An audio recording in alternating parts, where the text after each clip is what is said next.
আসসালামু আলাইকুম প্রিয় বন্ধুরা, আমি এখন একটা পাহাড়ের সুড়ঙ্গে ঢুকবো।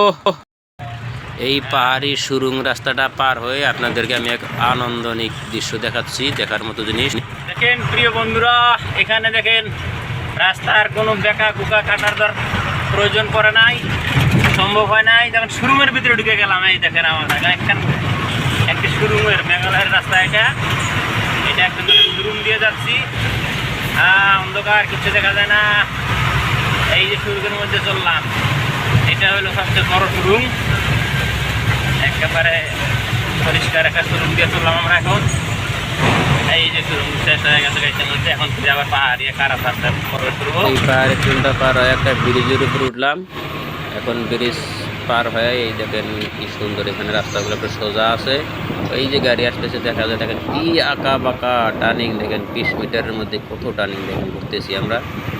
এখন চললাম একটু প্লেন রাস্তা দিয়ে, দুই দিকে ঘাস এবং কিছু গাছের সিনারি, একটা বস্তি এলাকায় ঢুকে যাবো। এখন পাহাড় কাটা রাস্তা বানাইছে, এই পাহাড়ের কাটা রাস্তা পার হয়ে পাবো একটা আমরা গ্রাম, সামনের দিকে দেখা যাচ্ছে। এই গ্রামটার একটা প্রাকৃতিক দৃশ্য আমাদেরকে দেখাই দেয়, কি সুন্দর।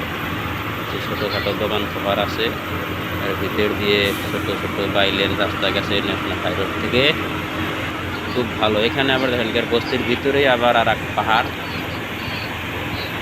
কয়েকটা বাড়ি পার হয়ে এই যে পাহাড় কেটে রাস্তা বানাচ্ছে। আমরা ধীরে ধীরে উঠে যাচ্ছি। রাস্তা কিন্তু সব জায়গাতে টার্নিং থাকবেই, আঁকা বাঁকা থাকবেই। দেখেন সামনের দিক থেকে গাড়িগুলো আস্তে আস্তে আসতেছে, এটা একটা সুন্দর প্রাচুর্য। গাড়ির থেকে কিন্তু বস্তিটা খুব সুন্দর লাগছে। প্রিয় বন্ধুরা, আপনারা ভিডিওটা ভালো লাগলে সবাই লাইক করে দিন, কমেন্ট করে দিন এবং শেয়ার করে দিন। এই পাহাড়ি এক অপূর্ব দৃশ্যর বস্তি জায়গাগুলো যেন সবাই দেখতে পারে। হাওয়া চলছে পুরা, এখানে একটু রাস্তা সোজা, আমরা একটু জোরে যাচ্ছি। এক অপূর্ব সিনারি, অপূর্ব দৃশ্য। তো সবাই ভালো থাকেন, আল্লাহ হাফেজ।